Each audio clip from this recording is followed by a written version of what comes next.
Welcome back to Can You Keep a Secret, part of the Pull Tab Sports family. Garrity, we got this is, I think, in many ways, when we decided to go into the wilderness and become entrepreneurs. In my head, I was imagining an afternoon a little bit like today with the Wolf here, with his cowboy hat on, and really no game plan, because if you've spoken to Wolfie, you know that best laid plans are just best laid plans. No plans. But I'll give you some context, listeners.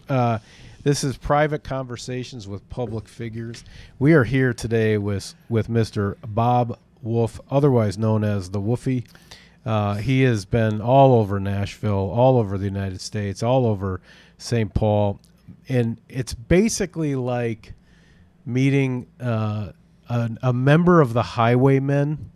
Sure. Like he'd be Highwayman adjacent. I would say his stories are on par with the Whalens. I was going to go more with Forrest Gump, but man, you're going to there's definitely a little Forrest Gump in here. So anybody, I don't care what you're doing, you need to stick with us, because this is going to be take it down a wild ride. No crazy. pressure. Yeah, crazy. In the modern day, he is the owner of Green Wolf Hemp and Organics. No free ads, but he we'll get into that business as well. Later. But first of all, just welcome to the show. Thanks, guys. Appreciate you having me. This is great. Welcome. And I would like to point out he is not wearing headphones because he looks so damn good in that cowboy hat that we can't mess with that. That would have screwed up the whole thing. But let's ease into this. Why don't you just tell us? Let's start with Wolfie's in Nashville. Yeah. And I know your story is bigger and grander than that, but let's talk about this venue you had. How did it happen? What happened there? And just tell us a little bit about this joint. So, little tiny bit of backstory to this. Restaurant business and music business is what I've been in most of my life. And I had landed back in Nashville, literally, with a motorcycle accident on Highway 65. So that next day, I got a job washing dishes at the hotel. Take it further to the place where I just lucked into becoming a general manager at a place called the Gerst House, which is just famous all over the place in Tennessee. In Tennessee, Nashville being the state capital, we had obviously the legislators there, the senators, everybody. Well, the Gerst House was right by the interstate, so they could drink like 6 or 7 or 10 fish bowls, 18 ounces, and jump right up on the interstate and go home. Yep. So it was kind of like safe for the guys, Perfect. right? So you know, I got to meet everybody, the mayor, and wound up taking care of those people. It's kind of hospitality, and that's what I do. So getting to that, I did the Gerst House for about 9 years and opened up a catering company for them where we did the national network and catered all the TV shows. And so made a little bit of money and decided that I wanted to finally have my own place, which was crazy as hell, but that's what I decided that day. So I basically just got to work with the mayor. Mayor Bredesen was his name, a great guy. And this is now at a time when Nashville, what you see down there now, which is just total craziness. It's Vegas. It's Vegas. It is. It's just nuts. Vegas without the strippers, I think. Is what Vegas in white boots. Yeah, in white boots. Anyway, it was crazy and it was nasty, and the mayor wanted to build an arena. So he and I had worked on that, and I literally was with him when the idea came up, when he asked me why didn't Garth Brooks play, why does he only play the Ryman? And, can't play here in town. And I said, we got a place that seats like 6,000 people, and they don't make money doing that. Next thing you know, we're building an arena. So someone had to go down and clean it up, and the whole downtown. So unfortunately, it was my wife and I, but it fortunately became fortunate. But first couple of years was crazy. I mean, it was homelessness. It was 50-cent can beer next door, people's throats getting cut. That was Nashville. That was Broadway, no joke. So they had poker machines in the back room, that the cops were kind of protecting. And I'm supposed to be down there calling the police for the mayor so we can clean the place up, get new business, and build an arena. Hence, fast forward 2 years later, we kind of got rid of the homeless. We moved the Mission out of town, which was the smartest thing we've ever done, out of downtown. And I got to open up my own place, and it was called Wolfie's, obviously hence the name Wolfie. And, we had 2 years. We had to kind of bust our ass, and can I say ass here? You can say whatever you want. I will. Were you a stone's throw from Bridgestone? Across the street. So you would go to a hockey game, and this was like basically like Eagle Street in St. Paul? It's really funny you say that. That's exactly who when we talk about Eagle Street, I said, this is Wolfie's. It literally is across the street. But see, we were there first for 2 years. They had to build the whole arena. Yes. They had to do like eminent domain on the property, all that stuff. So it took a while. But we stayed open because the construction crew that was building the arena. Oh, yeah. I did a all-you-can-eat buffet at lunch, and they knew that we were kind of part of the game down there to help it grow. So they supported us for about a good year and kept us alive. That and then the music started. I mean, it was always about music. The place was called Diamond in the Rough. Elton John's writer, Nigel Olsson, I guess, him and another partner opened this place. And what I loved about it was that it wasn't a dance hall. It was a listening room. So you brought artists in, you shut your mouth, you sit there and you enjoy everything, songwriting. Not quite like the Bluebird down there where you just shh everybody. So Wolfie's became pretty much the staple down on Broadway at first. It was before Tootsie's opened up for the second time. And my two big mistakes, I'll go with the first one right now, is I had an option to walk into Tootsie's, which is now worth probably, I'm not joking you, over $1 billion, this guy. Yeah. He has parlayed this into a huge fortune downtown. But so I said, no, I want to do a restaurant. I made so many great decisions in my life. It's just Stay hot. That's crazy. That's why we get along so well. Of course, it's what you do. Anyway, Wolfie's became a staple down there because what happened was after 2 years, finally we got the arena built, but we didn't have an anchor team yet, and that's when I wound up meeting the guy that brought me here. Yeah. And brought me to Minnesota, actually. But so I was working with the mayor, and they were looking for an anchor team, and this guy came to town named Craig Leopold. Heard of him. And yes, I think we all did, I think. But he wanted a basketball team, and that's basically what he really wanted. But we had an arena, and the mayor was like, look, any sports team we can get, we will help you get that. And I won't go into money and figures, but he got a lot of help from the city of Nashville to buy the Nashville Predators, a hockey team, because that was the first thing that was available as a franchise. So parlay into Wolfie's, it started out with music and then became the hockey place with music. And, people that started in the club were, so Gretchen Wilson, the redneck woman, she was my bartender for at least 8 or 9 months. Really? I got to tell you this about Gretchen. Gretchen was the first person that walked into my bar, and everybody that comes to Nashville is like, I'm a songwriter, I'm a singer, I'm a producer, I'm going to make this. She was the only person that I ever met in that city that never mentioned she sang. She's just like, I'm looking for a waitress. I need a bartender. I'm a bartender. Yeah, that's exactly what it was. I need a bartender. And that's probably why she is such a good singer. She's an amazing chick. She's been through Hey, it. will you do something for me, Wolfie? Sure. Because this is for the listeners. I would say having a conversation with the wolf is like riding a mechanical bull. so there's gonna be times where we're gonna grab Tell him. him shut up. We're gonna hog tie him from time to time. Most of our people haven't been in your place when it was there. Let's do a little theater of the mind. The Preds game just ended. I'm walking across the streets. This is after the 2 years with the construction guys. Yep. Just give me the vibe. Walk me in there. I'm going to close my eyes and listen here. So you're walking out of this beautiful arena that kind of looks like a spaceship. It has this huge tower out front it's glass. It's 4 stories high. And the doors open up after the game, and 17,000 people are filing out onto Broadway. And you're walking past the first place, which is Rippy's. Everybody now has a rooftop. But back then, we had the band going. I mean, the minute the game was over at 9:30, those boys were on the stage, and they hit it because the minute people started walking by, you wanted to let them know, hey, we're open, come on in. But, after 15 minutes after the game, Wolfie's probably sat legally 125 people. There'd be 300 people in that place. It'd be insane. And, we'd have the Flyers. The whole team came in one time. LeClaire. Yeah, tell that story about there was a little maybe miscommunication. Lindros? Yeah. Yeah, that's funny. So the Flyers, as I said, came in one night after they just beat the living hell out of us. And it was a year they were probably going to contend for the Cup. I can't remember. I can't remember yesterday.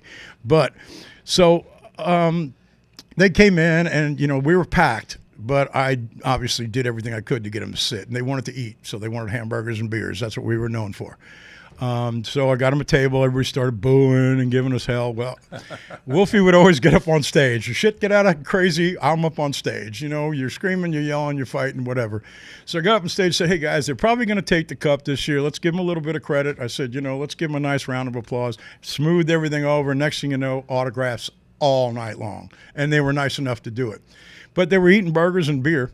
And they're sitting there, and they've just finished their dinner, and next thing I know, Lindros gets up, and he starts walking. I'm standing at the front door of Wolfie's, which literally faces Broadway and Tootsie's. And Lindros walks out, and if you go out my door and take a left and take a right, you'll go up to the hotel where all the hockey teams stayed. So he comes up to the door, and I said, dude, where are you going? He says, I'm not feeling real good. I said, what's up? And he was holding his side.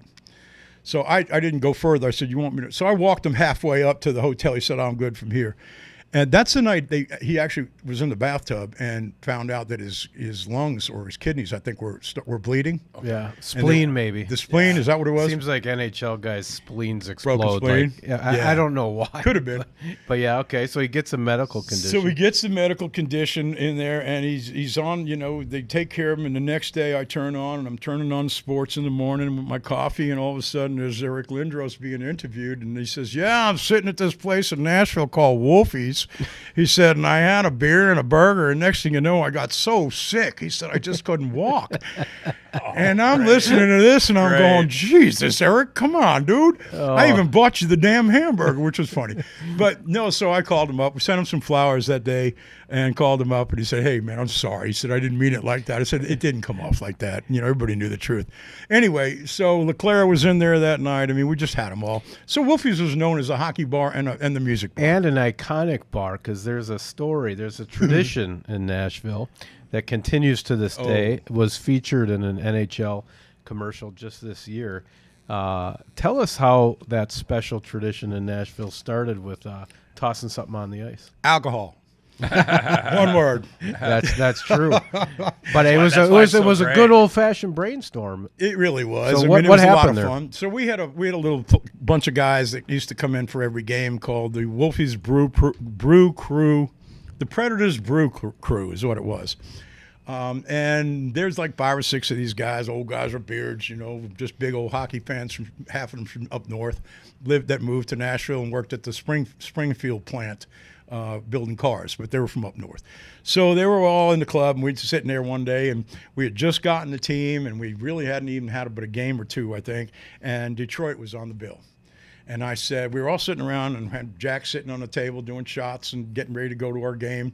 And we were sitting there talking. And I said, you know what? I said, these guys, they throw octopus on the damn ice. I said, you know that, right? I said, what the hell? We need to throw something back at them. And everybody laughed. Said, well, what are we going to throw back at them? So I don't know, but we definitely need to do this. So we started talking and thinking about things, and obviously somebody said, well, guitar pick. I said, you can't even see the thing. You know, and the other guy said, well, Jack Daniels, that's Tennessee. I said, you can't throw the bottle on the ice. So we're talking, and we keep talking, and finally I got up. I said, I'll be right back. And I just walking thinking, and I walked outside again through that front door across from Tootsie's, only I looked to the right, and there's the river. You know, the Cumberland River's down there right there 2 blocks away. Yep. And I went, holy shit, catfish. Tennessee, we're all about catfish. So I went back in and I said, guys, I got it.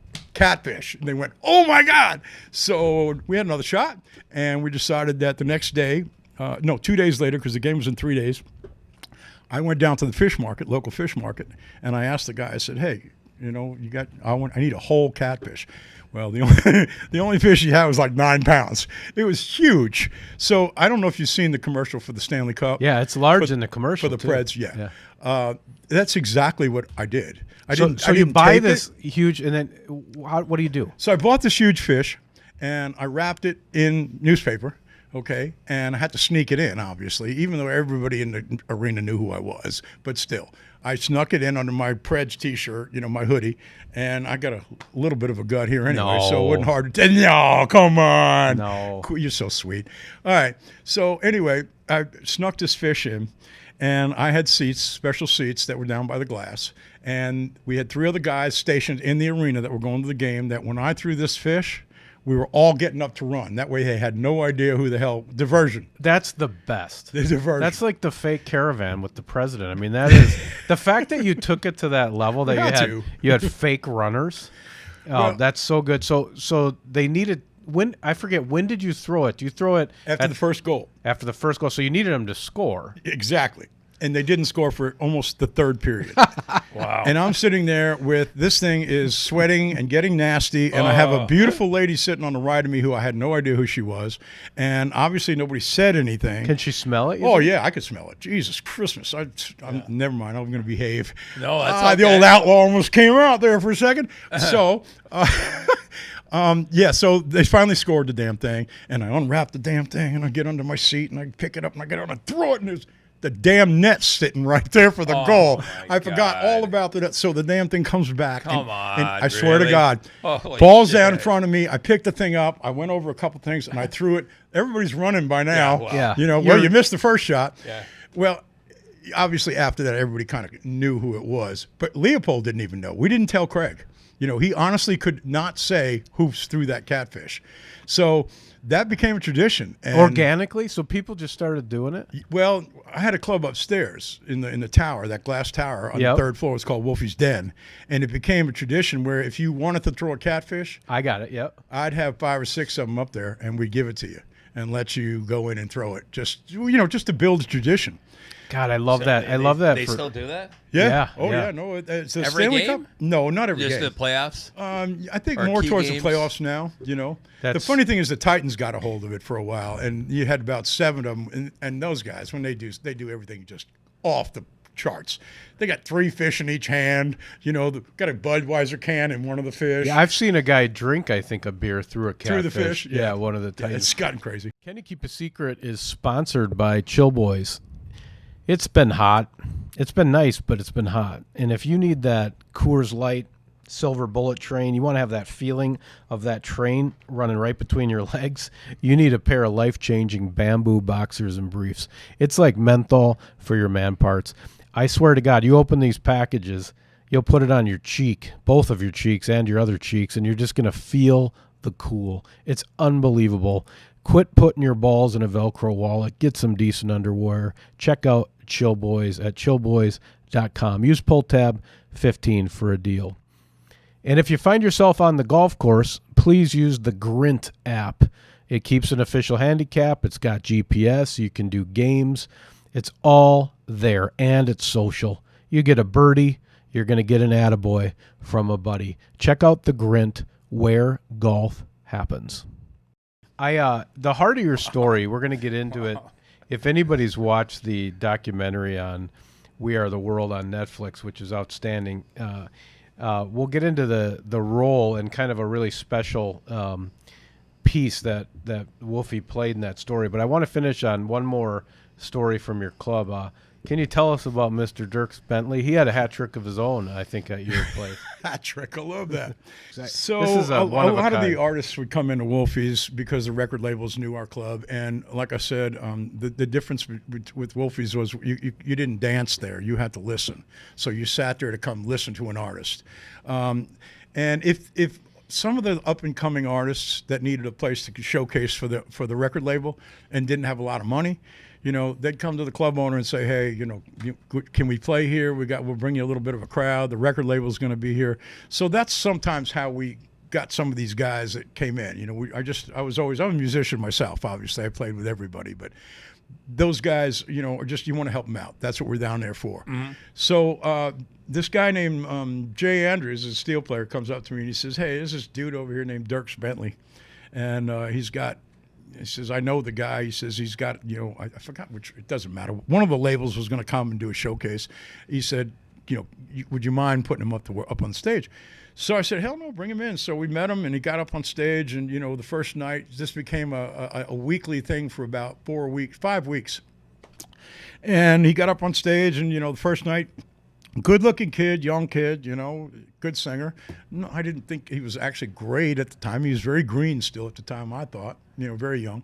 But he got up on stage, did a decent job. That wasn't the label night. So a week later was the night when he was supposed to do a showcase, but they canceled. Well, he got drunk that night. to the point where even the band wanted to kind of, well, and you know what, in Dierks's behalf, he was really bummed out, and he was. So, and geez, who ever heard of a musician getting drunk? I mean, it's unheard of. Oh, hey, we're in favor of that. I love we're definitely want our musicians to be drunk. I'm so happy for that kid, and I really am, and I am for all these guys that break through, because it's just nuts trying to do that. So Dierks gets on the next week, and he's drunk as hell, and his drummer comes over, or his guitar player came over, and he said, "You got to do something about Dierks." And I said, "What?" He said, "Dude, he can't even sing." I had just walked into the club. So I stood there for a minute and listened to him, and it was a night he was having. I'm not going to get into it too, because he doesn't deserve that.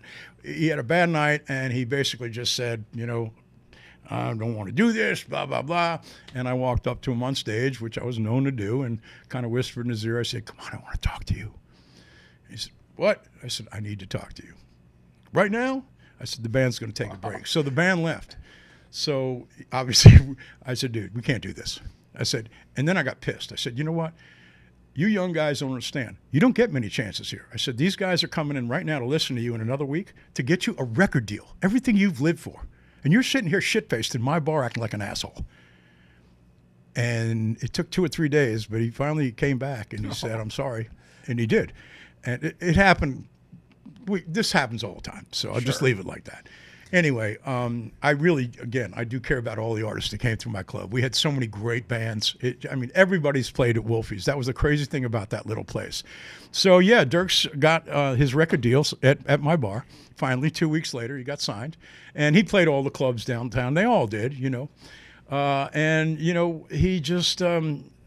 I was just shocked. Brad Paisley's another one, kind of got started there. Gretchen, Gretchen didn't. Gretchen just served drinks, which just blew me away. I was so pissed off when I saw her. Was she a good waitress? She was a great bartender, great girl. She was, she had some tough times. Like I said, Nashville's a crazy city. Your bartenders, your club owners, everybody's got a little bit of crazy in them.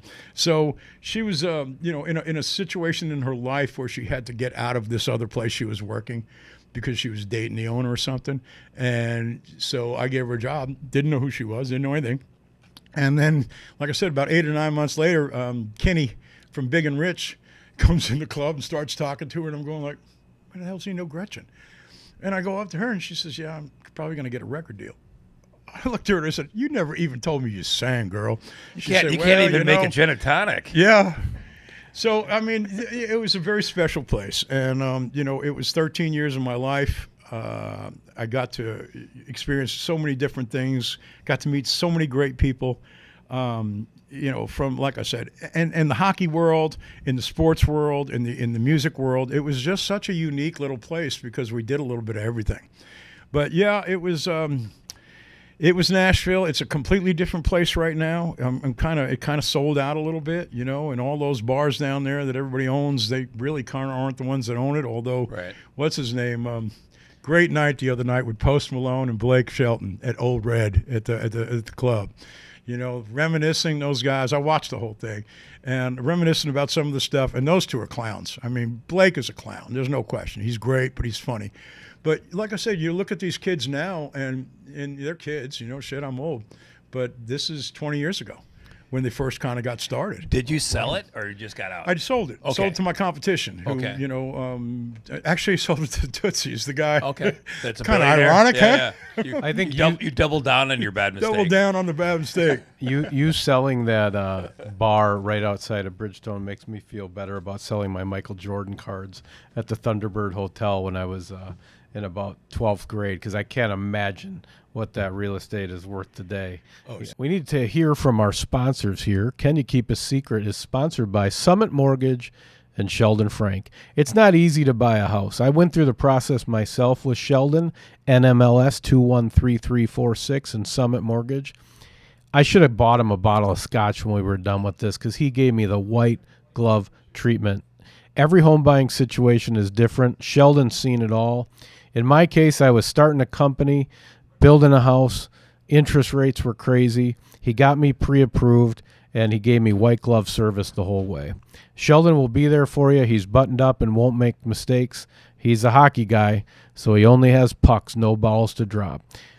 If you're looking to buy a house in Minnesota or Wisconsin, reach out to get pre-approved. Call Sheldon Frank, 612-232-1872. Summit Mortgage Corp, NMLS 1041, is an equal housing opportunity lender. And finally, we're sponsored by Custom One. Custom One makes the sort of houses that change lives, they change neighborhoods, they change entire communities. These are the showstoppers, the jaw droppers. You'll see them on the Predator Homes Artisan Home Tour. They do renovations, they do exteriors, they do landscaping. They're your number one choice when it comes to home building or projects. Dream homes are real. Call the folks at Custom One. We're going to go back in time. We're going to move the pin in the map to Rome, Georgia, because really a defining event in your life.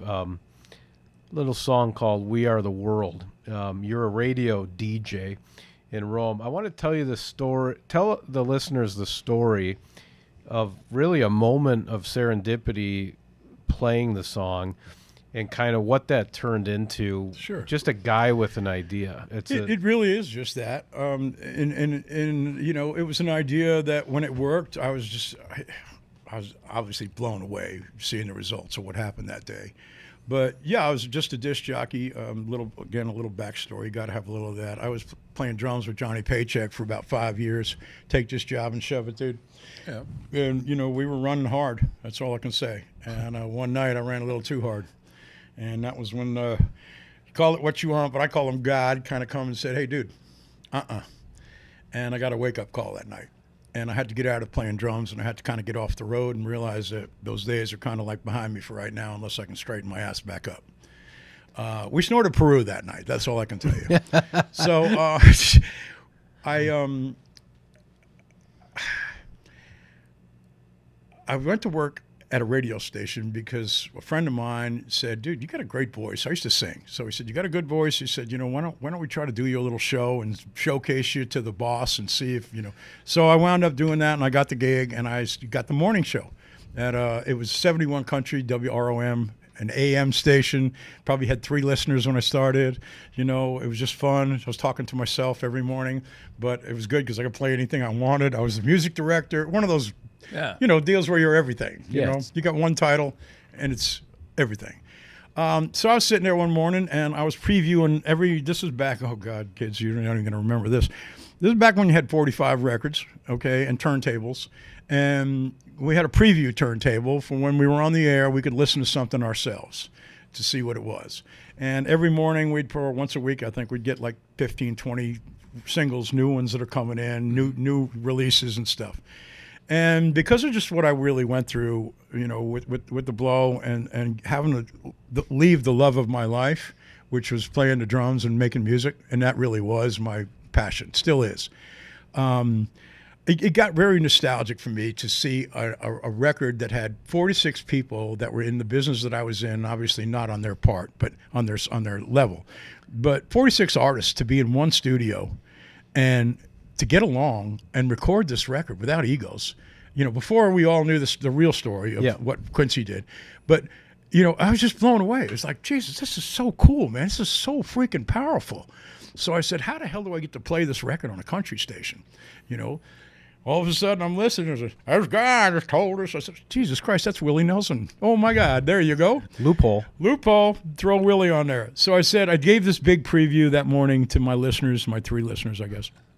And I said, listen, guys, I just told them what I told you. I said, you know, I've just been really moved by this. I said, Willie is on the record, so I'm going to be playing it for you. I said, so, you know, this is for the kids in Africa. It's for feeding people. I said, but for me, it's kind of like world unity. You know, it's kind of cool. It's bringing all these artists together. We are the world. Ladies and gentlemen, here it is. We are the world. And I start the record, and I'm in about... The record's like 6 minutes and 20 seconds song. I'm about a minute and a half into the record, and I hear the knock on my door in the studio, and I'm going like, what the hell is this? Carol, my news director, opens the door, and she says, what are you doing? You know, okay, I just smoked a little doobie. I can't help it. I did. But the creativeness came out, and I thought I got busted joking around because we all kind of had fun. But so I said, what do you mean? What do you mean? I got a little paranoid. She said, come out here and listen to this. So I come out in the hallway. My sister station, K98, was sitting there, and they put the record on the exact same second. As a musician, I'm telling note for note. Which is impossible. Without knowing it, we didn't know we were doing it, you know. And I'm listening. Were they smoking doobies too? Oh, no, he was too damn straight. Okay. We, back in the day.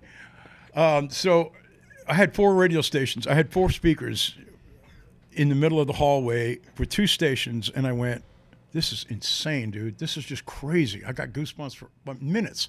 And I said, you know what? Wouldn't this be cool if we got like the whole state to play this at the exact same time? Oh, Jesus, go back in the room, will you? I said, no, dude. What about the whole world? I said, wouldn't it be cool? I said, all we got to do is call the radio stations. Just, yeah, okay. And literally, that was his attitude. So I went back in the room, you know, and I went, bullshit. I got on the phone. I started calling people, friends that I knew in the industry. And to shorten this up a little bit, I got a connection up to Canada, the Westwood One, which is a big radio network. Yep. And a cool lady, the women of the radio industry, helped me with this. No joke. So she says, I got a friend over at the BBC. She said, well, first of all, I think this is a great idea. She said, I don't know if they're going to do it, but call my buddy Aidan Day. That was his name. And he was the director of the BBC radio. And I'm going like, okay, cool. So I got on the phone. I called BBC, right? And I asked for Aidan Day. He gets on the phone. I said, hey, listen, man. I said, I just talked to Judy, and she said that, you know, I should tell you this. And I got this plan on Good Friday at 10. I figured out a time that and I want to get into this. So the nerd side of this is amazing. You found time zones. Now, I mean, I'm imagining this is with like a yellow legal pad and a pencil, and you're on the head. But you're basically trying to find the time to play this 6-minute song that has the best chance for the most people in the world to hear it, right? Like, you're amazing that you remember that, and I appreciate that. No, I mean, that side of it, and you're not getting paid. I want to point this out to the listeners. No, hell no. This is just I was a getting guy. $250 a week. Also, the pot you might have had that day could have been spectacular. But so you basically want to bring the world together one phone call at a time, and you found Good Friday was a moment. At what time was it again? 10:50. 10:50 Eastern time. A.M. Eastern time. Okay. So the reason for that is I figured 10 minutes. The sports and news always comes out top of the hour. Yep. So I had a 10-minute window from 10 till 11 to 11 o'clock Central Time to do this, do the introduction, do a little talking, and play a 6-minute and change record. And I did. I stayed up at least all night that night, just looking at the map. And remember, this is in 1985. There's no Google. There's no, hey, Google, you know. Yeah. No. This is encyclopedias. This is just going back and seriously doing research. So I found that the most people that would be awake around the world would be at that time. You know, check the hour differences all around. So we set the time at 10:50, and I started making phone calls, and that Aidan Day dude says, Wolf, you know, this sounds like a crazy American idea, but we'll do it. He's BBC. He is the whole BBC, the entire British Broadcasting Corporation. Which is unbelievable. And then there's another group called isn't there like a radio government group or something that got involved? So we had United States Armed Services Radio Network. Yep. We had Judy Massa was with Armed Forces Radio. I can't remember. You basically got all of these different entities. We had thousands of stations. So to say yes. And, you know, I didn't honestly, I know it sounds crazy, but, you know, everything's moving so fast. I didn't have time to grasp what the hell was going on. I just didn't. It's just cool. They'll do it. Okay, they'll do it. And no joke, that yellow legal pad you're talking about was on my desk. Every confirmation we got, I was writing them down who they were. I was getting calls from Rolling Stone magazine. I was getting calls from, this is preview, before the day when we had announced that we're going to do this. It's because they wanted to give us press. So everybody jumped in, and if you ever watch, if you Google, speak of Google, if you want to see a little backtrack, it's if you Google Bob Wolf, We Are the World, there's a video that comes up with the cowboy hat guy, and that's me, and it's kind of 2 stories. It shows what happened that day around the whole world, and that's what blew me away. So I was born in Brooklyn, and I didn't like New York, okay? Never liked it. People were rude at the time when I was a kid, so I left. But one of the most moving moments I saw that day was St. Patrick's Cathedral in New York. all they did was put speakers out to be part of this. And thousands of New Yorkers showed up. It's on that tape. Thousands of New Yorkers showed up and sang the damn song. It was like, so, I mean, I'm watching all this after this is happening, and I've just, it's unbelievable that the whole world is stopping and playing a song and listening to a record. Yeah, I mean, it was a miracle to me. I can't take credit for that. What did you learn from that experience? Because it's really pure. Right, but what's the lesson from that? You said no tears, and I'm a big old teddy bear. I was joking. There is a lesson. Yeah, what is the lesson? That people are good. Nobody said no. Nobody said we're not going to do it. How much of that do you think is because you weren't asking them for anything? No, and I told them. It wasn't everybody. like Coca-Cola was trying to do it. It wasn't political. No. It wasn't. It was just like. It's a kind of a different time, though, too. It was a different time. I mean, and it's funny you say that because, I've been called on many occasions to try to duplicate that. And I keep telling people, you don't understand. That's not going to happen with radio. Mm-hmm. Because back then, a minute advertising on radio was probably, $20,000. Now, what, $500,000 for a big station? So they're not going to stop 10 minutes. That's $5 million. They're not going to do that. So that's what's changed. But, you mentioned Coca-Cola and all that. No, I didn't get paid. I didn't want to get paid. All I wanted to see is, if we could do this and if people would listen. And I think it was one of the most satisfying things. There's a lot of positive to this story. There's also a hell of a lot of negative that, we'll talk about some other time. Well, no, we'll get into that a little bit. You got a phone call, I believe, about a week before this thing was ready to go down. I did. And why don't you tell us that? Because this is, having worked in marketing my whole life, this is like the ultimate marketing guy story. So what happened when your phone rang that day? So the phone rings that day. Now, this is before the simulcast. Yeah, you're about like a week before. About a week and a half before. You got it all lined up. You've done all the work. Press is out there. You've created NATO of radio, and it's all loaded, and you get a little phone call from a special friend. Well, unfortunately, he's passed away by now, so I'm going to be nice. But yes, I got a phone call from a guy, and he was in charge of an organization called USA for Africa. So We Are the World was the record. Okay, that's all that was. Quincy put it together, but it was put together for this project to raise money. And that's what they're all about, right? Raising money. They want to feed the homeless, feed the hungry, feed the people over in Africa at a time when it was devastating over there. It really was. Famine. Yeah, famine was incredible. So this guy calls me up, and he says, "Hey, is this Bob Wolf?" I said, "Yeah." And I've been getting nothing but amazing phone calls. I'm sky high, dude. Where's the attaboy? Yeah. I'm sky high. And dude says to me, "What the hell are you doing?" And I said, "Wait a minute, who is this?"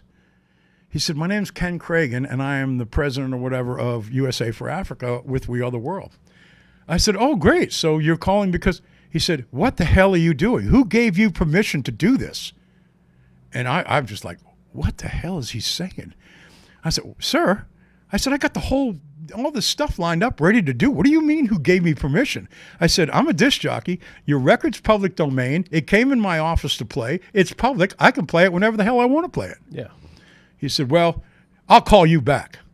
He said, "Well, you're screwing." That's a good point. I'll call you back. You're screwing up our whole marketing. That's plan. what he said. No, that was the second. That was the second. No, that was the first call. He said, "You're screwing up our whole marketing plan." He said, "We've got all this laid out." And I said, "Sir, do you realize that I have almost every radio station?" "I'll call you back." Literally, just hung up. It was like, and I'm sitting there in shock. I'm going like, what in the hell? Are they going to sue me? What are they? Shit.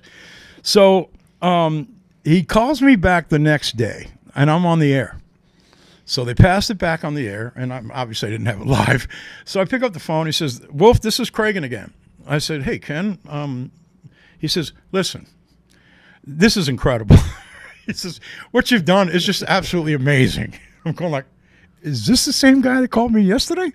He says, "No, really. I've looked into it." He said, "This has never been done before." He says, "This is just, what a hell of an idea." He said, "I'll tell you what, I want to get together with you after we do this, and let's see how it comes off." And I said, "Geez," and all of a sudden I'm like, okay, God, now I feel great.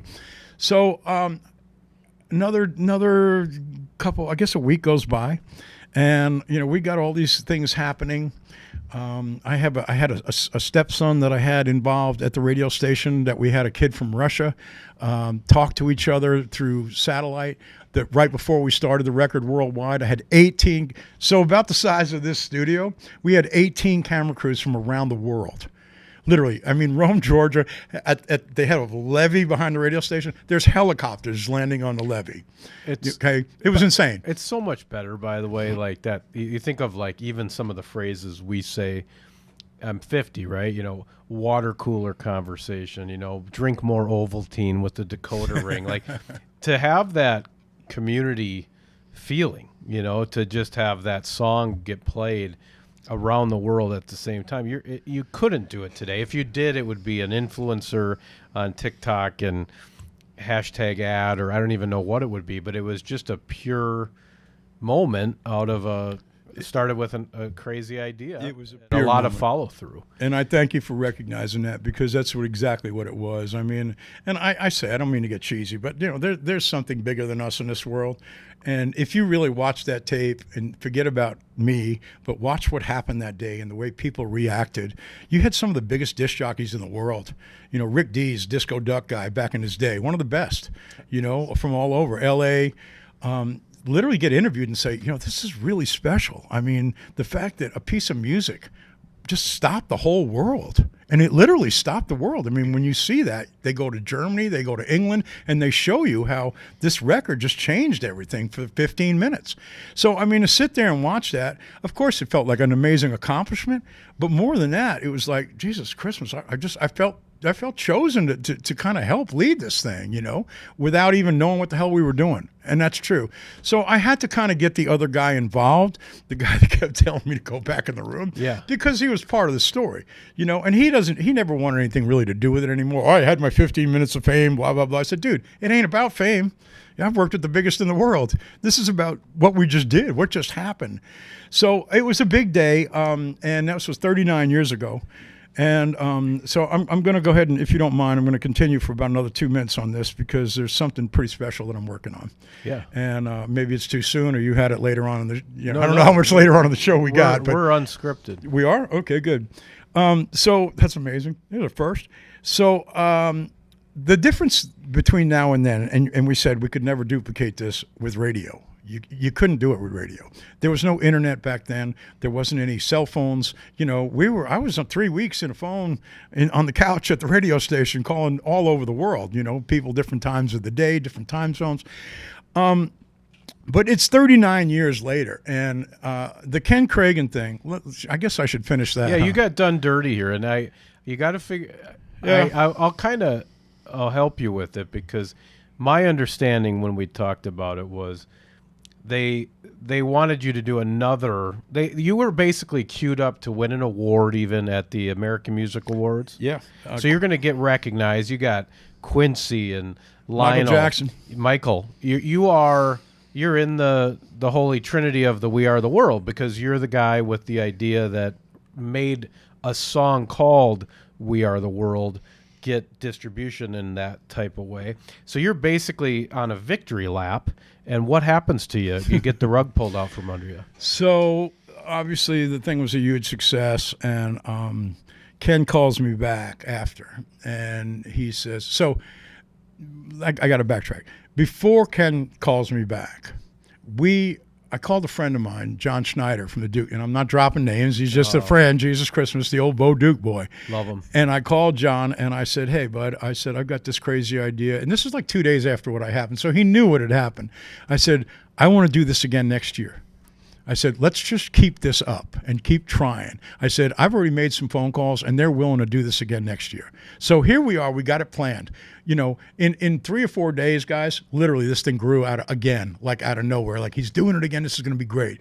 But this year we had a different idea. We wanted young people. We wanted a 15-minute ceasefire. I know it sounds crazy, but we literally got to Reagan and Gorbachev to write a letter for 15-minute worldwide cessation of hostile activities around the world for the second year of We Are the World when we play the song. 15 minutes, just so we can show kids that as adults, we can act like adults and stop fighting and killing each other. So you got it all queued up again. Everything's ready to go. It's going to be a sequel and a good one. Bring the phone. Here he is, Mr. Wonderful. Hey, Bob, it's Ken. Hey, Ken, how you doing? He said, listen, you know Quincy's got you set up now for the American Music Awards in January, and Michael and Quincy are going to come out, and they're going to give you this award. It's a humanitarian award. It's amazing. You know, and I know this sounds crazy, but you've been mentioned for the Nobel Peace Prize, and I'm going, okay, now we're getting crazy. He says, no, but we want you to come out to L.A. We got the reservations done. He said, this is great. I said, thanks, man. I mean, I'm just blown away. You know, like you said, you know, I'm in the little triangle there. I'm with the boys. Yep. You know, I just screwed up in the music industry, and I've just got a door back in again, you know, to help and get involved. So he says, hey, I got to ask you something, though. And same phone call. And I said, what's that? He says, we got a project coming up next year, and I want you to help me. And it was like, well, God, I honestly was honored at first, you know. So, well, thank you. What can I do? He said, well, I want you to do the same thing you just did with We Are the World with this other record we're doing. And I just said, oh, wait, Ken. I said, we're already doing We Are the World next year. Well, he just stopped for a minute and then said, oh, no, you're not. And I'm going like, oh, God. Ken, this is already going already. You know, again, we got this thing going. We're doing a project called Hands Across America. I don't know how old anybody is, but I remember it. It was the idea we were supposed to hold hands and form a big line all the way across the nation, and they couldn't get enough people, and they got cows and everything to do it. Yep. Anyway, it was a big scam, and I kind of felt it in the beginning, and I said to Ken, because ego was not Bob Wolf did this project. The reason this project worked, Ken, was because I had 46 of the top artists in the world on a record. Cool. All formats. All formats, jazz, you know, anything could play this song and be part of this because of that. Yeah. So I said, so who's on this record? He said, well, Kenny Rogers. Well, I love Kenny, don't get me wrong. And I said, and? Well, and in the Atlanta Choir. I said, Ken, no one's going to play that. I said, especially people across the world, who the hell's going to care about Hands Across America? I said, this is an American project you're talking about. We're still doing the world.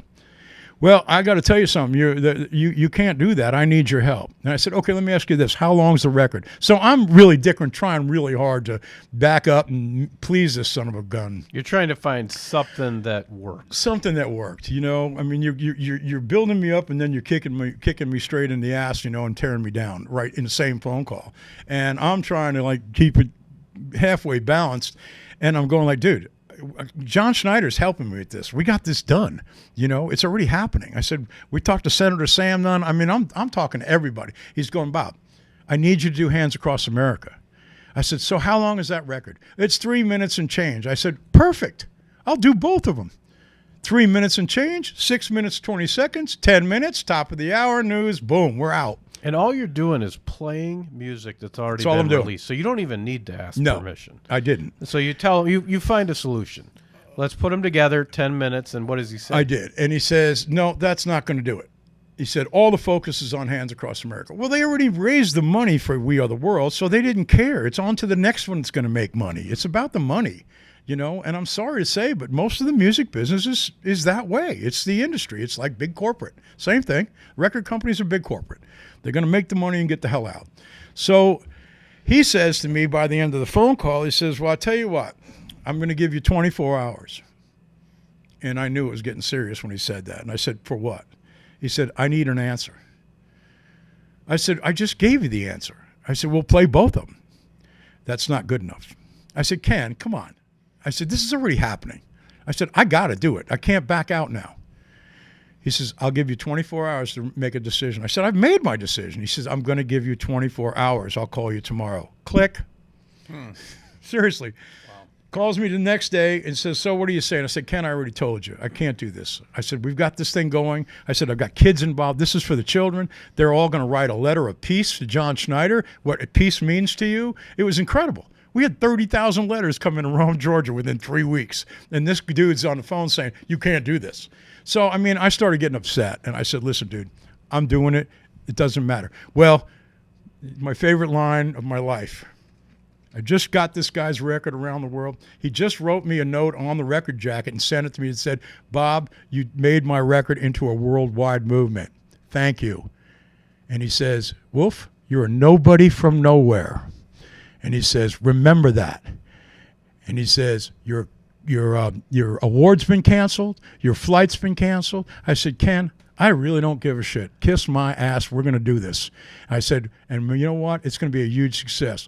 I said, Schneider and I, we've got so much going on. I said, it's beautiful. If you were smart, you'd join us. And he said, that's not going to happen. So no award show, cancel. Nothing. And basically goes out of his way to erase you from the We Are the World story. After the Nobody from Nowhere, that line got out actually publicly, and I wasn't from me, so I don't know if someone was in the office. It was on the Boston Globe, in Boston, Massachusetts. It was on the newspaper front page. We Are the World DJ gets called Nobody from Nowhere. So that's the line, and that's the one that kind of got me in. It's like, you know what?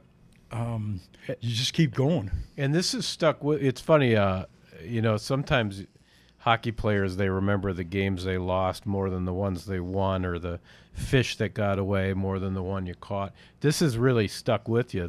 Yeah, I mean, listen, I'm human, and my life story is pretty emotional. It's up and down. It's been good and bad, lots. I've been by myself most of my life, no family, and I've had to fight. So, yeah, this was probably the thing I couldn't understand, and dude, the pat on the back doesn't get you anything. It just doesn't. I've never been about a pat on the back. It's a sugar high. It doesn't last. It doesn't last.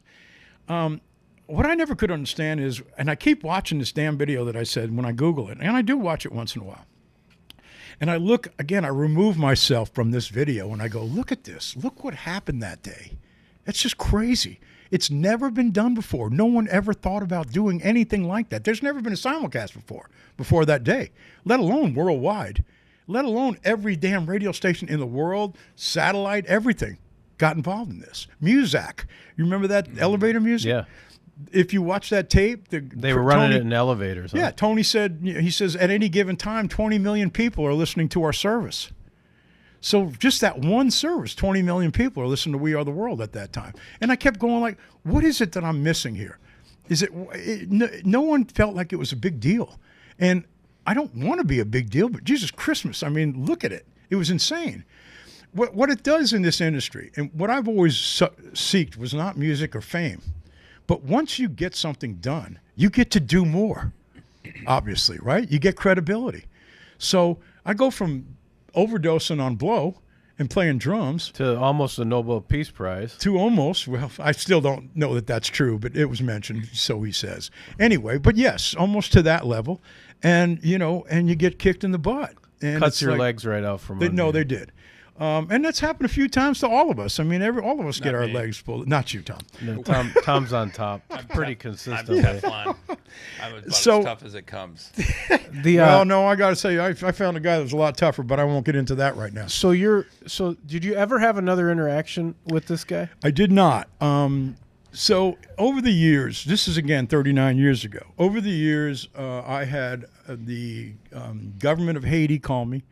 And after the hurricane or whatever it was, earthquake, I think. Yeah, Clooney was doing his stuff. Yeah, they did We Are the World for Haiti, and they wanted me to do a simulcast. And again, I said, folks, it's not going to work. No one, The other thing is, you actually hit that on the head. I didn't ask for anything. And people are more willing to do it if you're not asking for money. Because let's face it, it's hard for me to give money to any of that stuff anymore. Because to this day, they can't tell you where the money for We Are the World went. There was food that was, rotting on boats, because it's the music industry putting this together, right? They don't check out red tape and all that. Oh, let's just get all this food and put it on a boat and send it over to Africa. I mean, literally, it was that ridiculous. Well, it's funny. People say the thought that counts, right? It's the thought that counts. And I think when you've told me this story for the first time, my favorite part about it was people are good. They said yes. And I wasn't asking for anything. Yeah. And it kind of, in some ways, that recipe is pretty consistent for good things. And so you next year, or kind of in this near future, you want to do something again, right? Yeah, You're you kind looking of were to- talking about So I it. was gonna, yeah, I was gonna kind of, I don't know if it's. Do you rap know time, what? but- Do you know what it is, or do you just want to say that you? No, I do know what it is. Okay. And and again, it's huge, and it's another toss up. Who knows? Just like the radio, I went out, called people. They said they were going to do it. We'll see. The day it happened, it happened. So. Yeah, so one of the big points I mentioned, this is before the internet, this is before the cell phones, this is before all that stuff. And it was just radio getting together at the same second, the same time. Well, going back to what you just said a minute ago, yes, I've had some hard feelings about this. And how the hell can you not? 39 years this has been. And I do think about it at least once a month, Did you watch the doc? I did not. I knew you. I know would. you asked me to. It's a good doc. You guys have I said knew. watch it. I knew you wouldn't. So here's what happens. So that for the listeners, that just shows you how deep this thing cuts because That's good. it's Yeah, I don't wanna see it's a very well done documentary. I'm sure there'll be 30% of it that will irritate you, but there's probably 70% that has a lot of the same ingredients about what you did playing the song. I still think you should watch it, but I probably will. But what? So give us a. I guess give it. You don't have to give us the whole story in case it changes, but what would you like to do? Oh, it's not going to change. I mean, I've already put it out there. It's one day, one song, one planet, and it's April 5th next year, which happens to be the 40th anniversary of the We Are the World simulcast around the world. It's a great idea. 40 years. So 39 years of this, and bring up the documentary.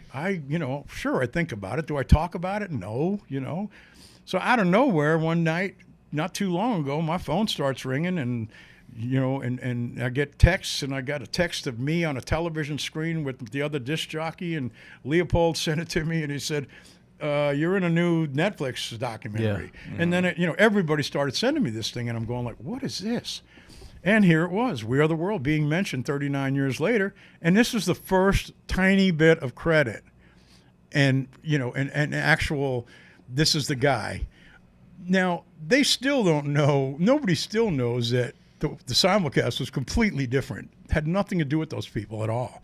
Everybody says, well, you want to do it again? Who do you know? That I don't know any of those guys. This is my idea, and we're just going to throw it together. So what I want to do, I'm sorry. No, go ahead. What I want to do is because I still think people are good, and I know it's a hard thing to say right now with everything we're going through in this world and in this country. I still, in my heart, meet people like you guys, my buddy Jamie Spencer, people all over that are just amazing people. And, you watch the bullshit on TV and you listen to that crap and you get taken down. And we're a positive nation. We always have been. And I truly believe that people in the world, it cuts deep. I'm sorry. No, keep still going. Care. So on April 5th next year, at the time still got to come out, I'm asking everybody if they would to download the song wherever you want to download it. I don't care. No money. And at probably, let's say, noon, wherever you are in the world, hit play. Hold the song up. Everybody in the world, on your cell phone, play this song at the exact same time. Do you understand how cool that would be? Well, especially with social media. I mean, That's just it. to have all those posts happen at the same time. So I love that. One last We Are the World thing. So when you watch the doc, there's basically three people that were instrumental in that song.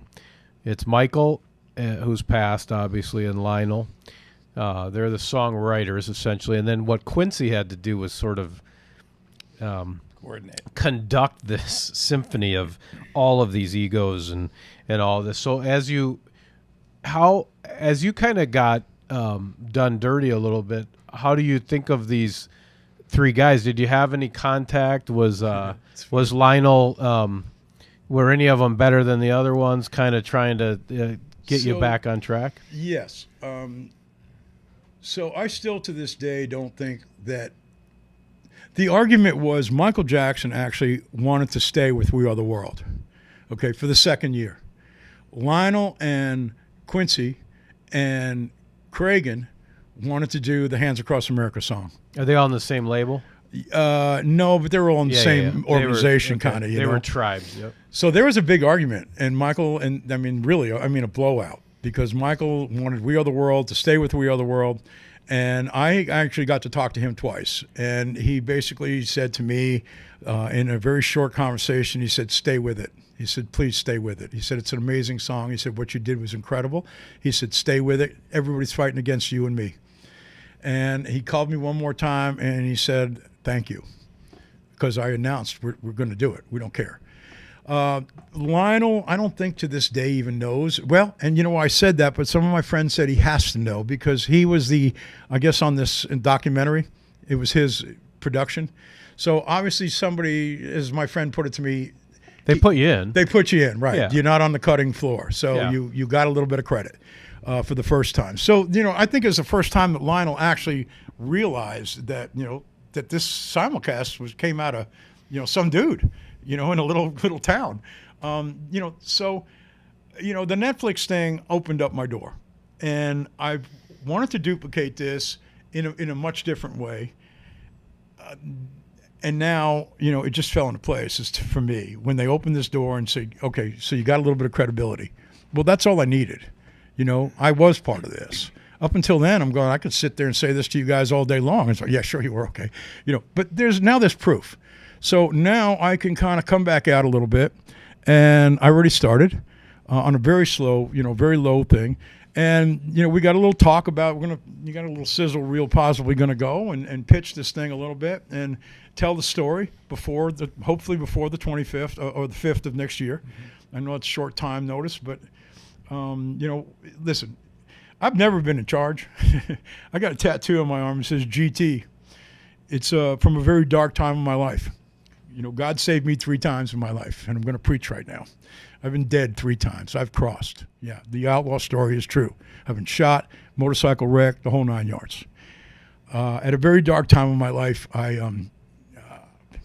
had a run-in with somebody in the music business and I just didn't want to be here anymore. And a good friend of mine heard it in my voice, and he flew out. I was in Venice Beach with my dog, and he flew out there. This is a true story. And the next day, he tracked me down. He's an old Navy SEAL buddy of mine. And he said, what the are you doing? We went for a walk, and I said, dude, I'm done. There's nothing left for me, you know. So we got a good talking to, obviously. I was down on my luck. I go back in my room. He left. There's $1,000 cash laying on the tank of my toilet under a book. And he said, dude, you're not in charge. I took part of that money and I literally went next door and I got a tattoo on my arm. It's just GT. Everything is God's time. So if this thing works, it's meant to be. I think it would help, you know, besides what's going on right now, I think it'll help bring the world together for a few minutes. If nothing else, it'll show you guys and me and everybody, like I said, there's a lot of good people left. And the more we focus on that, the better things are going to be. Oh, and if any place needs it anywhere, it's social media, and that's the place this would have to happen. So, hey, man, we can't thank you enough for coming over. Thank you guys. This is why we do what we do, and I know we introed you, but in closing, they said he was a nobody from nowhere, but best I can tell, he's a troubadour, he's an outlaw, he's a bartender, he's a drug dealer. He's friends. Were you a drug dealer? He's friends with. I think that. I sell CBD now. Yeah, he's legal. He's a big baby these days. And, What's up with that? And he's got it's emotional. A heart as big as a steak. So thank you so much for being here. Thank you. We'll keep our eye on this project. Hopefully we can be involved in some way. And I know the listeners are going to have fun with this one. So thanks you. This has been Can You Keep a Secret?